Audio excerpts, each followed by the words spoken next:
안녕하세요. 대한의사협회 대변인 박수연입니다. 오미크론 변이가 걷잡을 수 없이 지금 커지고 있는데요.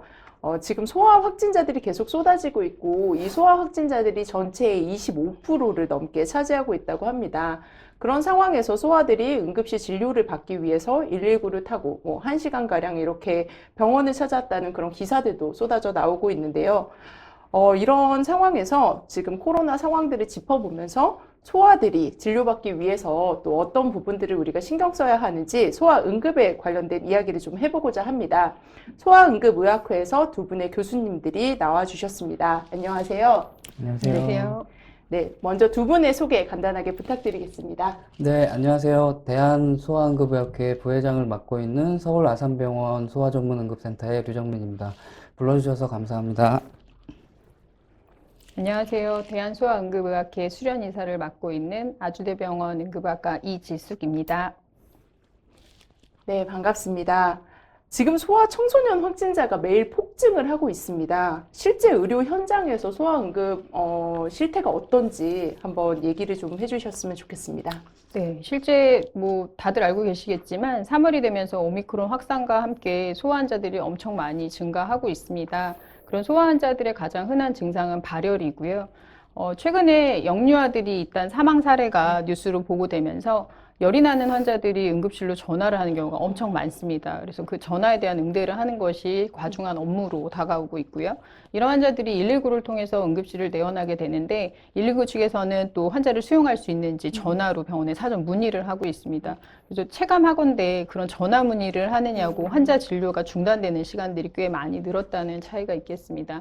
그리고 그런 환자들이 오게 되면 발열이나 코로나 확진 환자가 들어갈 수 있는 격리 공간이나 코호트 진료 병상이 있어야 되는데 준비가 안 된 상태에서 환자가 들이닥치다 보니 그런 환자가 진입하지 못하고 앞에 대기하면서 진료 지연이 많이 되고 있고요. 더 위험한 건 그중에 중환 환자들이 섞여 있습니다. 호흡곤란이나 경련을 해서 오거나 그런 아이들이 있는데 제때 응급실로 진입하지 못하면서 응급실 문 앞에서 산소 포화도가 떨어지거나 아니면 경련을 하면서 의식이 더 안 좋아지는 사태도 발생하고 있습니다. 네, 지금 응급실에서 진료뿐만 아니라 어떤 전화라든지 민원이라든지 또 행정적인 로딩이 계속 증가하고 있다는 이야기를 해주신 것 같습니다.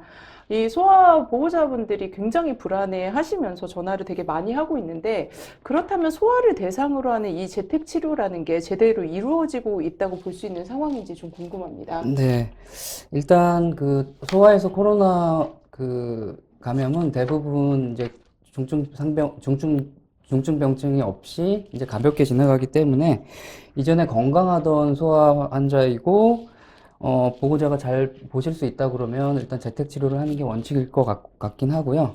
이제 하지만 이제 나이가 어리면은 이제 열 자체 때문에 수유가 잘 안 되고 탈수가 진행하거나 이러면서 많이 처지고 이러면 또 이제 문제가 될 수는 있겠는데요.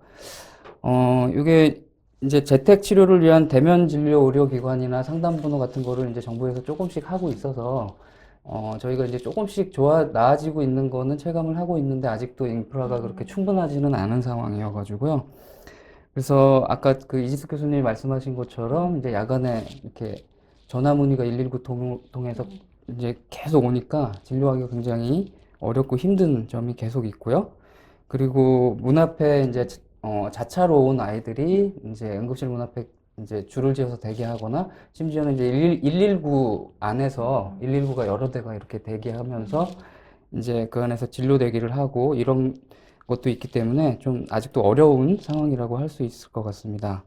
그래서 진로 체계를 잘 구축해서 좀 인프라를 더 구축해가지고 경증 환자 를 보호자분들이 보시다가 좀 궁금한 게 있을 때 바로바로 전화 연락을 하거나 아니면 이제 119에 연락을 했을 때 상담을 받을 수 있는 그런 시스템을 좀 구축은 하고 있는데 더 인프라를 좀 신속하게 좀 확충이 됐으면 좋겠습니다.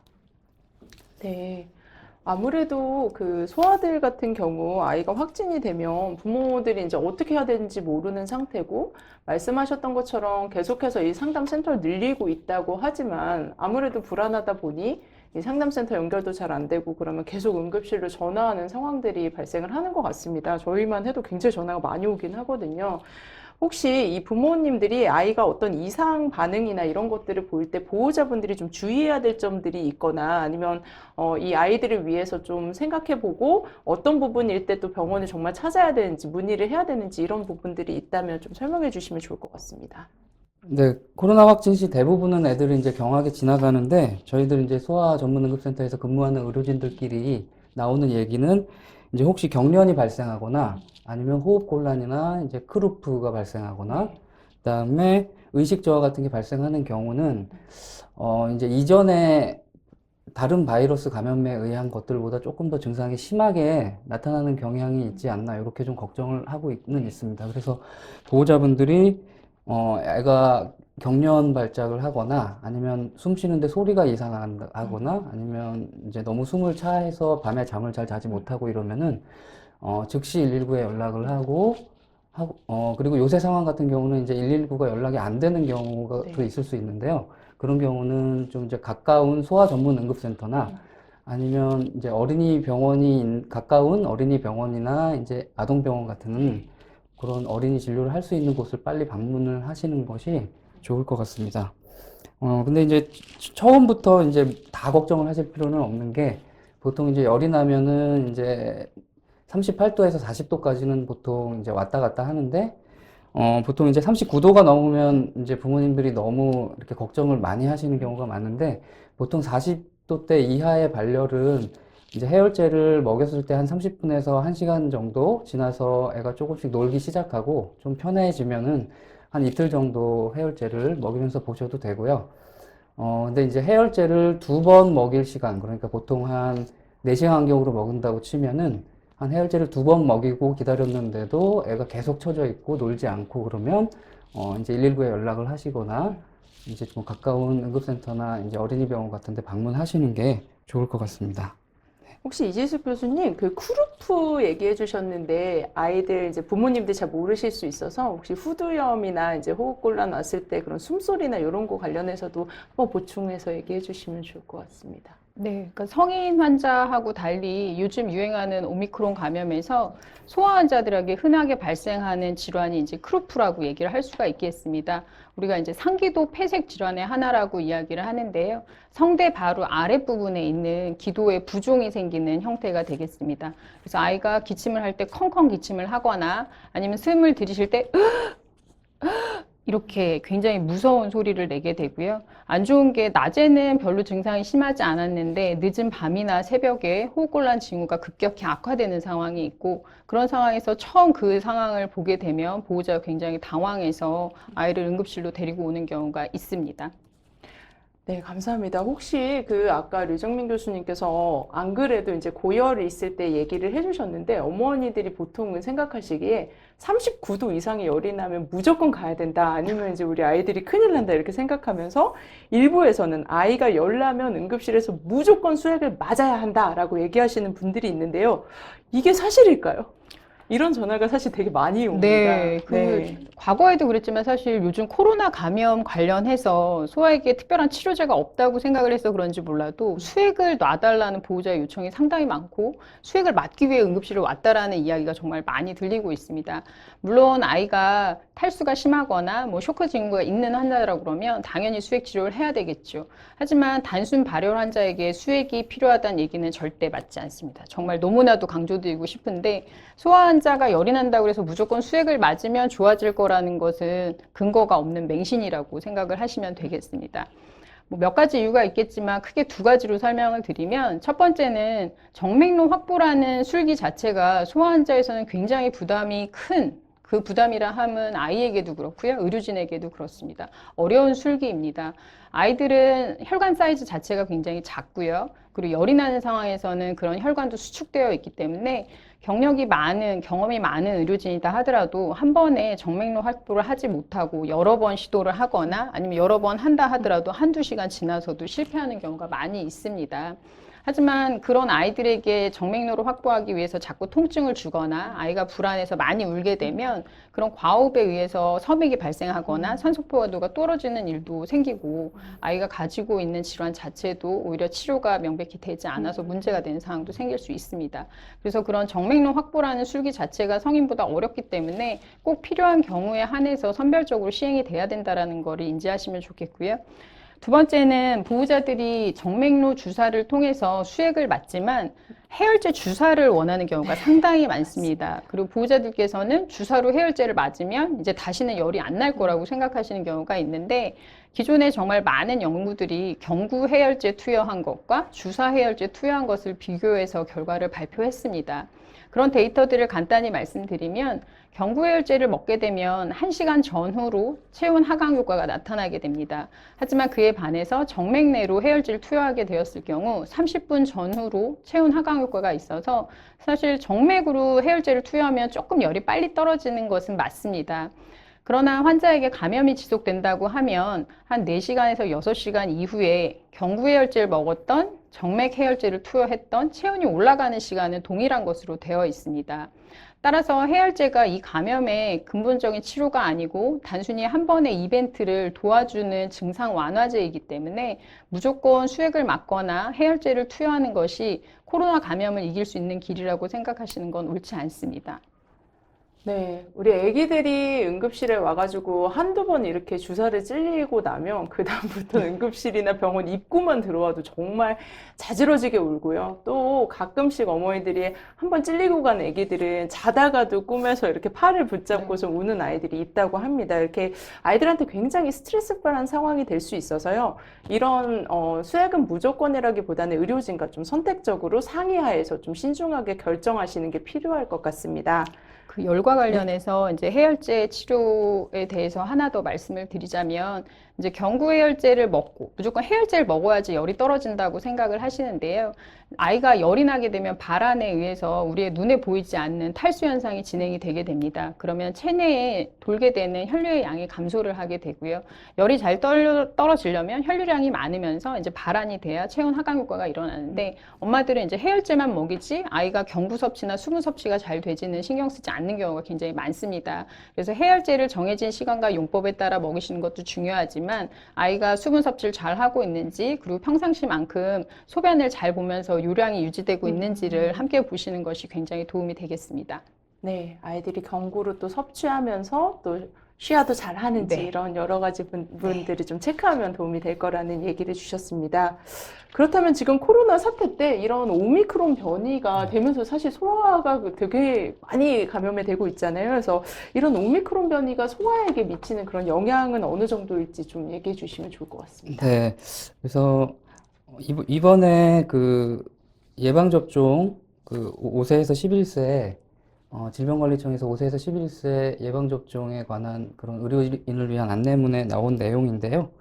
이제 5세에서 11세 환아의 코로나 중증화율은 약 0.005%, 그리고 치명률은 0.001% 정도로 약 10만 명 중에 1명, 10만 명 중에 5명 정도로 대부분 소아는 심각한 병증 없이 이제 회복하는 것으로 알려져 있고, 그게 사실인 것 같습니다. 하지만 이제 아까 말씀드린 것처럼 얘가 경련을 하는 경우에는 이제 이전에 다른 바이러스에 의한 열경련보다 조금 의식 회복 시간이 길거나, 아니면 조금 한두 번 더 하거나, 아니면 좀 지속 시간이 조금 더 길고, 그런 특징이 좀 있고요. 그리고 말씀드린 것처럼 이제 크롭 같은 게 좀 많이 와서 이제 그 호흡곤란 같은 것들이 오고 있는데, 이런 경련과 호흡곤란 크룹의 빈도 자체가 이전에 다른 감기 바이러스보다 전체적으로 높은가에 대해서는 조금 아직은 연구가 좀 필요할 것 같긴 한데요.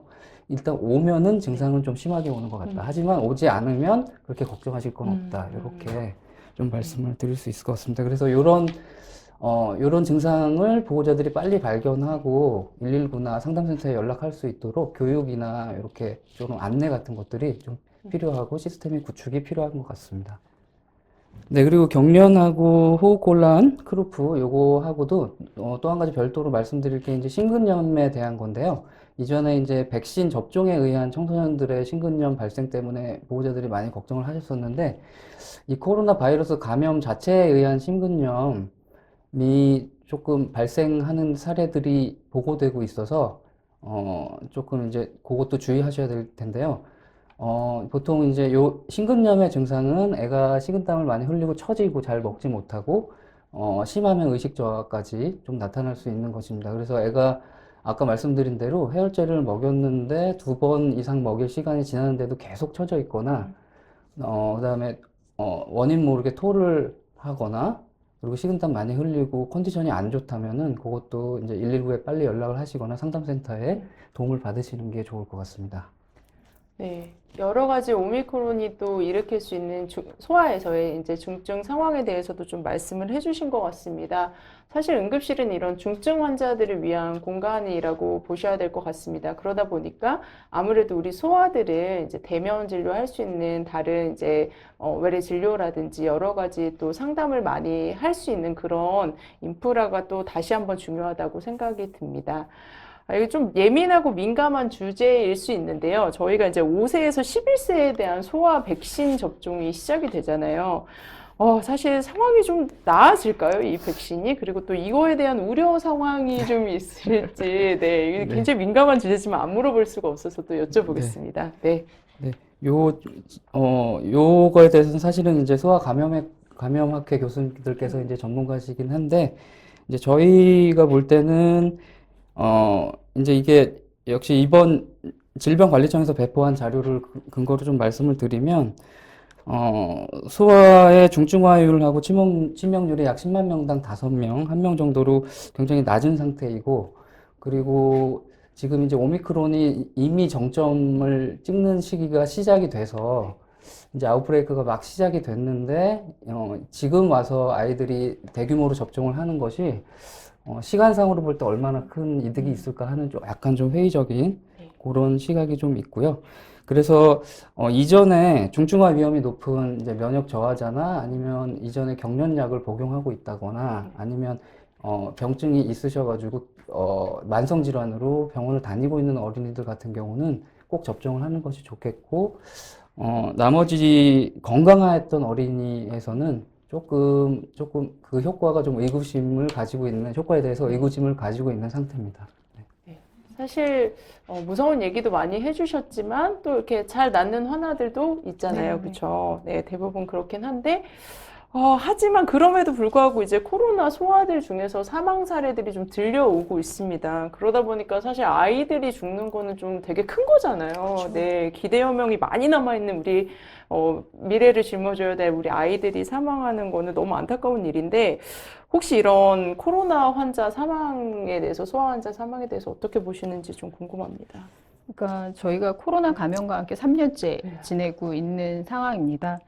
2022년 이전에 처음에 코로나가 시작되고 나서 뭐 정부 방역 지침에 의해 가지고 거리두기가 강화되고 개인 방역이나 생활 방역 수위가 잘 관리가 되면서 소아 환자에서는 전체적인 감염이 굉장히 많이 줄었습니다. 그리고 모든 응급실에 내원하는 소아 환자가 반수 이상 절감했다고 해도 과언이 아니죠. 그리고 코로나 관련해 가지고 정부에서 내놓는 의료 정책이나 이런 것들은 전부 다 성인 환자에 기반하여서 책정이 되었었고, 소아 환자는 환자 자체가 많지 않았기 때문에 많이 배제되었다는 게 사실입니다.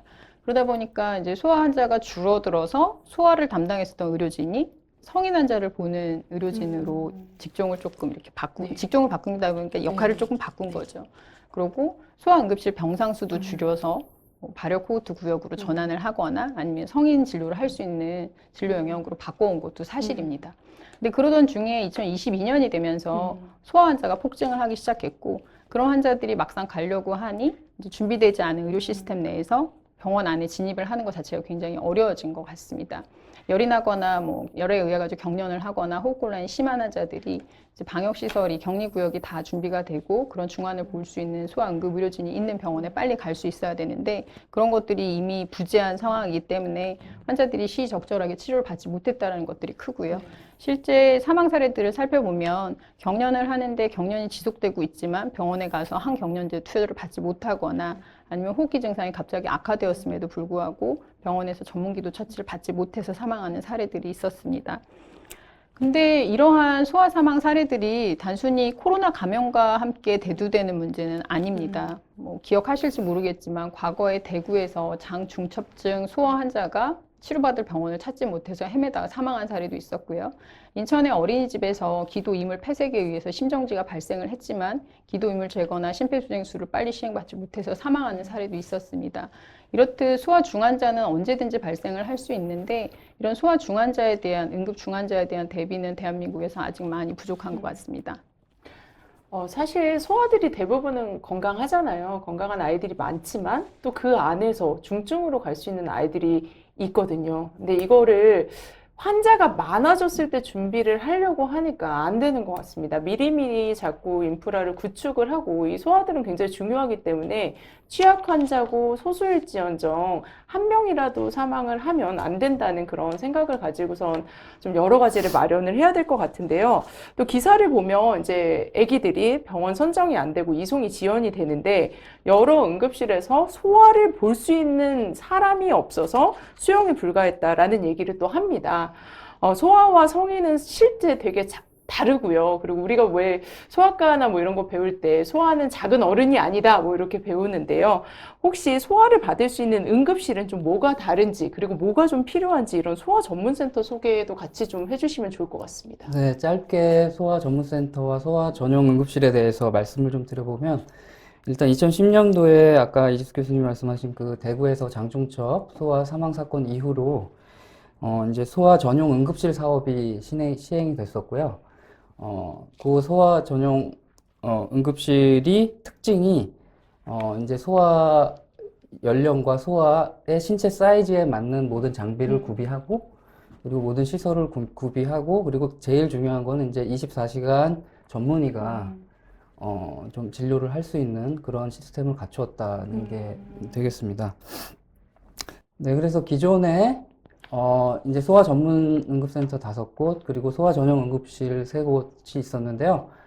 최근에 올해 새로 소아 전문 응급센터 3곳이 지정되면서 이제 소아 전문 응급센터 8개소, 그리고 소아 전용 응급실 3곳 이렇게 해서 전국에 있고, 그리고 정부에서는 이 소아 전문 응급센터의 이제 효용성과 이제 유용성에 대해서 굉장히 많이 공감을 해주시면서 앞으로 이제 대폭적으로 조금 늘릴 계획을 가지고 있으시다, 이렇게 제가 좀 알고 있습니다. 11개면 전국에 11개면 굉장히 적은 적죠. 숫자네요. 네, 생각보다 굉장히 적은 숫자인데요. 네. 사실 그 소아 쪽의 응급실이 계속 필요성에 대해서는 계속 스물스물 대두되고 올라왔던 것 같은데 사실 최근에 이렇게 소아 확진자들이 굉장히 많아지면서 이런 소아 응급의료 체계에 대한 관심도 굉장히 높아지고 있습니다. 이 소아 응급 시스템에 어떤 문제가 있고 또 중증 소아 응급 환자를 이렇게 진료하는 데 있어서는 어떤 어려움이 있는지도 좀 말씀해 주시면 좋을 것 같습니다. 네, 그래서 소아 응급 체계란 곧 이제 소아 응급 인력과 같은 말이다, 이렇게 보아도 무방할 것 같은데요. 이제 제일 어려운 게 아무래도 이 소아 진료를 할 의사와 간호사가 절대적으로 부족해서 이제 그 진료 시스템, 순환 시스템을 유지하기가 어렵다는 것이 가장 큰 문제가 되겠습니다. 그래서 실제로 보면은 이제 저희도 지방 같은 경우는 특히 이제 사람 구하는 것 자체가 너무 어려워가지고 정부에서 이렇게 보조금을 이만큼 드리겠다 이렇게 얘기를 해도 사람을 구할 수가 없어가지고 이제 아예 구하지 못하는 경우도 많이 있고요. 그리고 이제 저희 소아응급 간호사들 같은 경우에도 이제 대부분 이제 좀 근무를 하다 보면은 너무 힘들어서 떠나거나 타부서 이동하고 그러는 경우가 많다 보니까 저희 센터에서도 이제 보통 이렇게 그 플로팅, 일시 근무하는 간호사님들 비율이 점점 늘어나고 있고, 그리고 이제 경력 간호사님들이 비율이 줄고 이제 신규 간호사님들이나 좀 젊은 간호사님들로 이렇게 좀 일시직으로 이렇게 대치되는 그런 현상이 있고, 또 한 가지가 이제 저희도 소아 응급도 문제인데 이제 저희와 아주 밀접한 관련이 있는 소아 중환자 그쪽도 사실은 전문의가 거의 1명이나 2명밖에 없고 가뜩이나 이제 전국에 몇 개 안 되는데, 그래서 이제 그쪽도 이제 저희하고 같이 이렇게 최근 2, 3년이나 5년 이내에 진짜 대가 끊기게 될 것 같은 그런 아주 심각한 그런 네. 상황 직면에 놓여 있다고 말씀드릴 수 있겠습니다. 네, 사실 웃으면서 말씀해 주셨지만 저희도 뭐 소아 중환자 한 명 이송하려면 막 40군데 병원까지도 문의를 한 적이 있고 실제 수용이 잘 되지 않는 그런 상황입니다. 여러 가지 말씀해 주셨는데요. 아무래도 소아들은 소아 연령에 맞는 그런 장비나 이런 것들을 또 사용해야 되고 그러다 보니 이런 장비를 다루는 의료진도 분명히 다를 것이고요. 그리고 뭐 일반적으로 성인들에서 나타나는 질환들보다는 소아에서만 또 특수하게 나타나는 질환들 아니면 또 선천적인 것도 좀 고려를 해야 되고 이제 이런 부분들이 좀 있다 보니까 아무래도 이런 특수하게 소아에 좀 적합한 인력이나 어떤 시설적인 부분들에 대해서도 신경을 써야 될 것 같습니다. 좀 소아를 보는 이런 의료진들을 좀 확대하고 이런 부분들을 위해서 좀 다른 과나 이런 의료진의 지원을 받기는 좀 어려운 상황인지 궁금합니다. 사실 뭐 진료과를 불문하고 성인 환자를 보던 의료진들은 소아 환자 진료를 굉장히 어려워합니다. 근데 그게 소아 응급이고 또 소아 중환자라고 그러면 더욱더 그러겠죠. 뭐 앞서 말씀하신 것처럼 소아 환자는 연령에 따라서 생체 징후나 아니면은 증상이 나타나는 게 굉장히 다양하고요. 그 소아 환자 중에서도 이제 영아, 유아 이렇게 나이가 어리면 더군다나 의사소통이 되지 않고 이야기를 하지 못하는 아이들이기 때문에 병력 청취부터가 굉장히 난항을 겪는 경우가 많이 있습니다. 그리고 성인에게는 너무나 간단하고 당연히 할 수 있는 시술임에도 불구하고 앞서 말씀드린 정맥류 체열처럼 여러 가지 시술들이 소아에서는 잘 되지 않는 경우가 많이 있고요.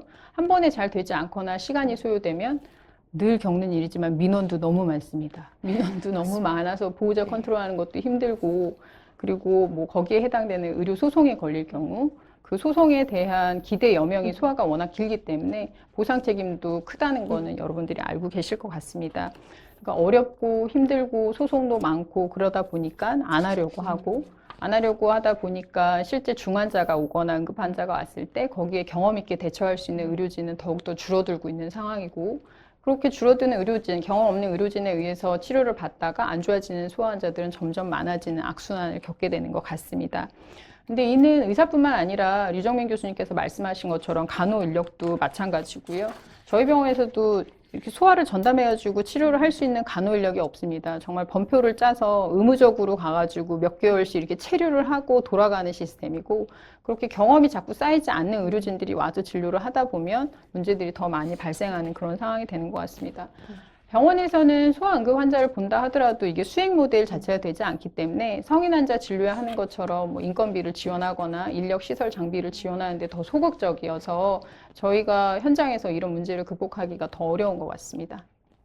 소아는 너무나 중요한 환자지만 말씀하셨던 것대로 뭔가 수익이 되지는 않는 그런 환자기는 합니다. 사실 이전에 저희가 앞서서 이제 응급한 소아가 병원을 찾지 못해서 문제가 된 사건들을 얘기를 했는데 사실 이거를 지금 제대로 구축해 놓고 시스템을 마련해 놓지 않으면 앞으로도 계속 이런 일들이 생길 수 있다고 생각을 하고 있습니다. 그러다 보니까 이제 소아 응급에 대한 사회적인 필요성이 계속 높아지고 있는 상황인데요.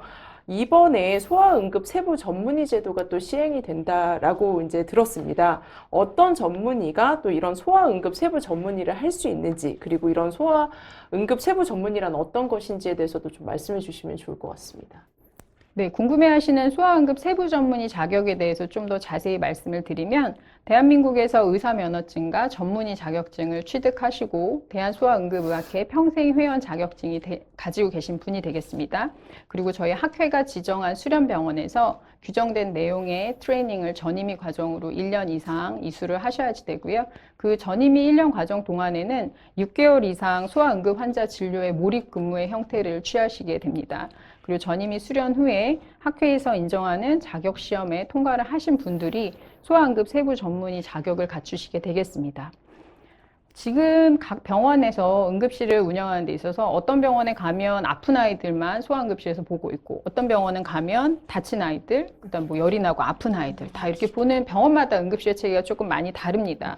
근데 이는 소아를 보는 의료진의 역량 차이에 기인하는 것이고요.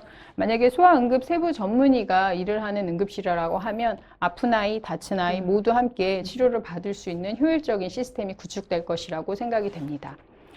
저희 학회가 올해 1월에 대한의학회로부터 소아응급 세부 전문의를 시행할 수 있게끔 자격 인증을 받았습니다. 그래서 2022년과 2023년 각 1회씩 무시험 전형을 시행하여 세부 전문의 자격증을 드리고자 합니다. 무시험 전형에 응시를 하실 수 있는 분들은 이제 서류 심사를 받게 되는데요. 그 서류 심사를 위해서는 대한민국 법정 진료과 전문의 자격을 취득하신 지 2년 이상 되셔야지 되고, 대한소아응급의학회 평생 회원이 되셔야지 되고요. 저희 학회에서 이제 카펙이라고 코리안 어드밴스드 이머전시 케어 코스라고 얘기하는 1박 2일의 연수 강좌 과정이 있습니다.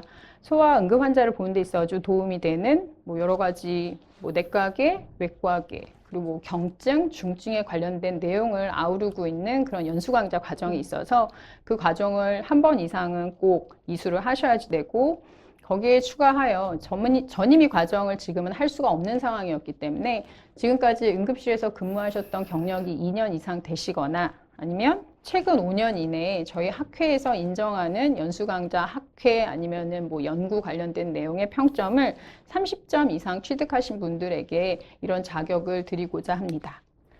네, 어떤 과의 전문이든 상관없이 이제 교육과 어떤 실전 트레이닝을 통해서 이제 이런 소아를 볼 수 있는 이런 되게 중요한 소아 세부 전문의가 또 될 수 있다는 그런 말씀을 주신 것 같습니다.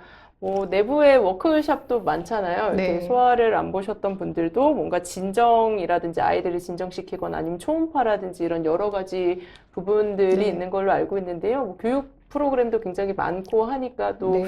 훌륭한 그런 응급실에서 소아를 볼 수 있는 그런 또 전문의들을 이렇게 양성하실 수 있을 것 같은데 간단하게 또 잘 아시겠지만 저희가 연구회 시절부터 굉장히 이 소아 응급에 대한 학문적 열의가 높았기 때문에 연구회 시절부터 뭐 집담회도 많이 하고 북리딩도 많이 하고, 그리고 그런 경험을 노하우로 삼아서 학회가 되고 난 이후에 뭐 춘추계 뭐 다 해가지고 연수 강좌나 학술 대회도 열심히 하고 있고요. 기존 학회가 하는 그런 교육 프로그램 이외에도 정기 집담회를 1년에 4회나 5회 정도 하면서 응급실에서 흔하게 발생하는 환자에 대한 증례를 토의하고 뭐 스페셜 렉처를 듣는다든지, 아니면 실제로 응급실에서 소아 환자에게 실행해야 되는 술기를 하는 술기 워크샵, 그리고 소아 환자를 재우기 위해서 시행하는 뭐 진정 워크샵, 그리고 뭐 벤틀레이터를 사용할 때 필요한 술기를 가르치는 그런 과정들 계속 운영하고 있었고요. 제가 앞서 소개해드린 카펙이라는 건 이제 어드밴스드 코스인데요. 응급실에서 전공의들이 소아 환자를 볼 때도 굉장히 어려워하는 사항들이 많이 있습니다. 그리고 소아 응급실에 대한 전공의 수련은 아직 모든 병원이 균일화되지 않았기 때문에 2년 전부터는 비펙이라고 베이직 코스를 만들어서 전공의 선생님들이나 아니면은 소아 응급에 좀 친숙하지 않은 선생님들을 대상으로 하는 교육 프로그램도 수시로 열고 있습니다. 네, 뭐 여러 가지 교육 프로그램 뭐 이런 부분들이 잘 된다면 우리 아이들을 더 이상 잃지 않고 응급실에서 또 제깍제깍 응급한 아이들을 또 처치하는 데 굉장히 큰 도움이 될 것 같습니다. 다시 돌아와서 이런 오미크론 확산에 따른 이런 소아 응급 의료의 문제를 좀 개선하기 위한 방안에 대해서도 좀 저희가 얘기를 해봐야 될 것 같습니다. 네네. 네.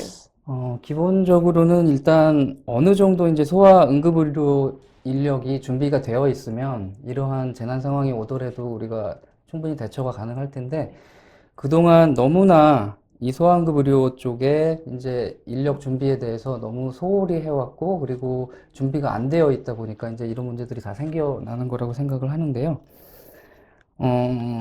일단 만약에 진짜 초단기간에 문제를 개선하기 위한 방안은 제가 생각할 때는 일단은 전공의 지원율은 사실은 몇 년 전부터 계속 바닥이었었고, 이번 코로나 사태로 이제 그게 이제 부각이 된 것이기 때문에 전공의 인력으로는 도저히 이제 커버가 안 되는 거고요. 지금 여러 이제 전국 각지에 흩어지셔서 개원가나 봉직이 또 아동병원 이런 데서 근무하시는 전문의 선생님들을 조금 우리가 잘 리크루트하고 활용을 해서 이제 그 의뢰 시스템, 그리고 경증 코로나 환자 진료 의뢰 시스템을 잘 구축을 해야 될 것 같고요. 이제 조금씩 거점 병원 같은 것도 하고 있고, 이제 진료기관 지정도 하고 있는데 좀 이것보다 훨씬 더 확충되어야 할 것으로 생각이 됩니다. 그리고 간호사님들 같은 경우에는 사실 이제 소아 환자를 좋아해서 이제 어린이 간호를 시작했더라도 너무 힘들거나 여건이 좋지 않고, 그다음에 또 보호자들한테 엄마 아빠들한테 좀 간혹 상처를 받고 이래서 좀 떠나신 분들도 사실 많이 계시거든요. 그리고 타 부서로 옮기시거나 병원 내에서도. 그래서 그분들을 일시적으로 이렇게 리크루트 할 수 있게, 해쳐 모여 할 수 있게 병원 쪽에 이제, 소아 환자 진료가 아닌 다른 인력을 어떻게 뽑을 수 있게 좀 보상을 해주신다든지 이렇게 해서 좀 인력을 단기적으로 좀 확보하는 그런 방안을 좀 생각해 볼 수 있지 않을까 그런 생각을 하고요. 요게 사실은 이제 저희가 소아 전문 응급센터와 소아 전용 응급실을 이야기하고 있지만 사실은 이제 이런 센터들에서 보는 환자가 전국 소아 응급 환자의 약 5%가 안 되거든요.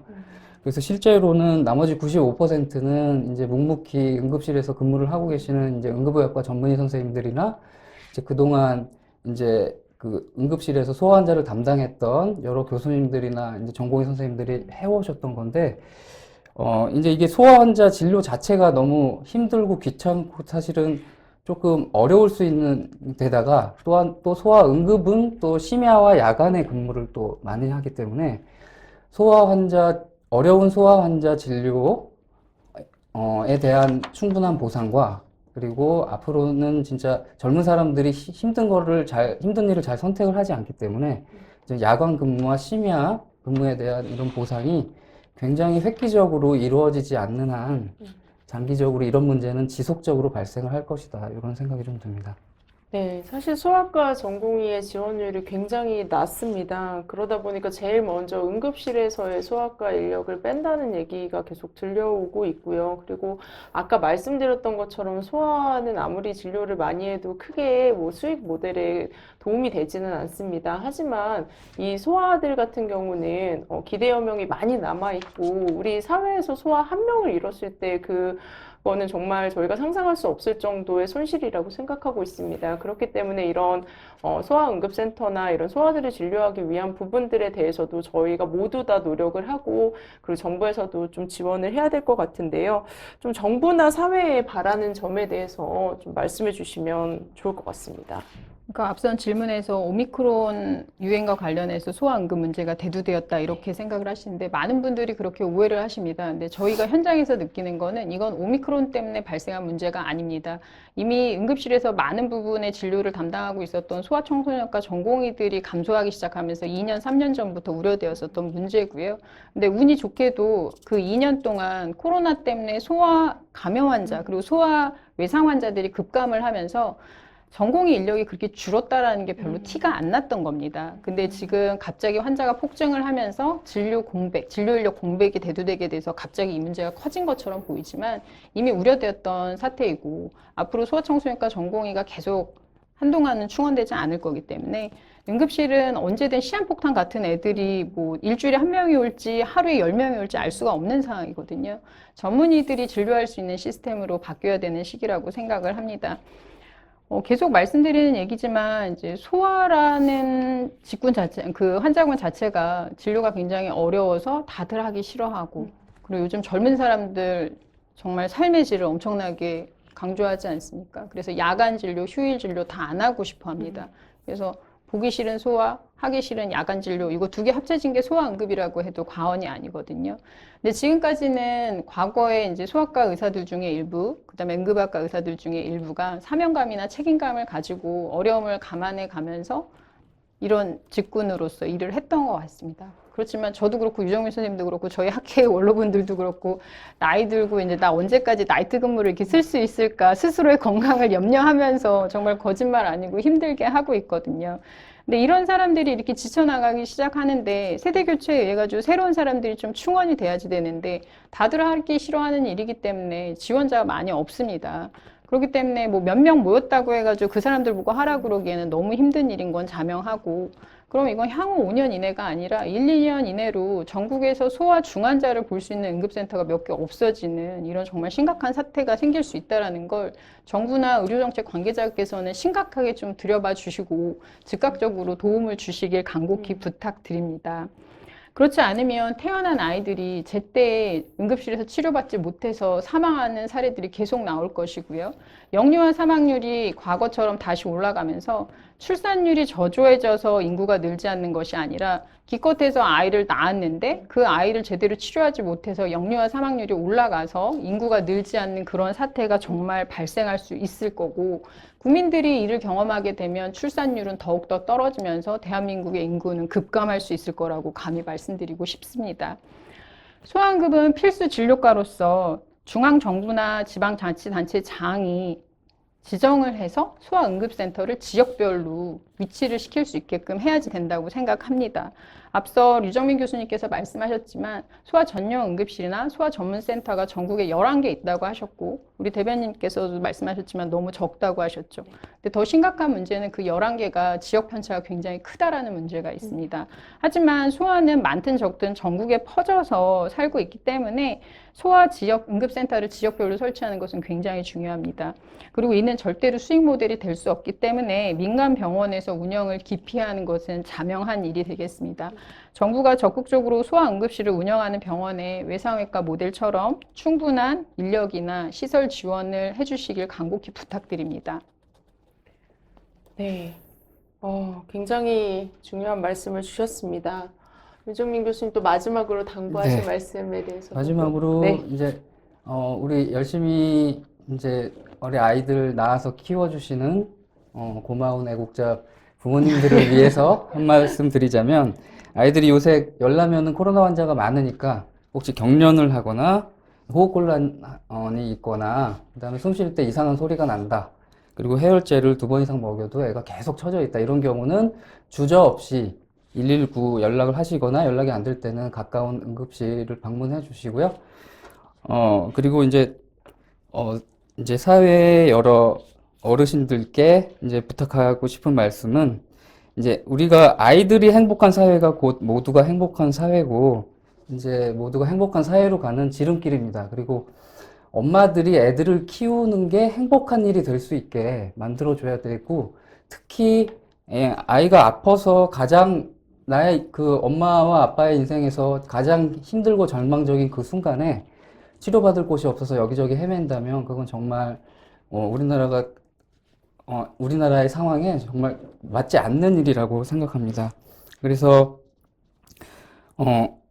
이렇게 아이들의 건강을 책임지는 이제 소아 진료, 그리고 또 그거를 아무도 없는, 또 위험할 수 있는 야간과 심야에 아이들의 건강을 책임지는 소아응급 의료에 대해서 지속적으로 많은 관심을 가져주시고, 정말 수년 내에 획기적인 투자가 없으면 곧 대가 끊길 수 있다는 그런 절박한 그런 마음을 우리는 다 갖고 있기 때문에 좀 알아주셨으면 감사하겠습니다.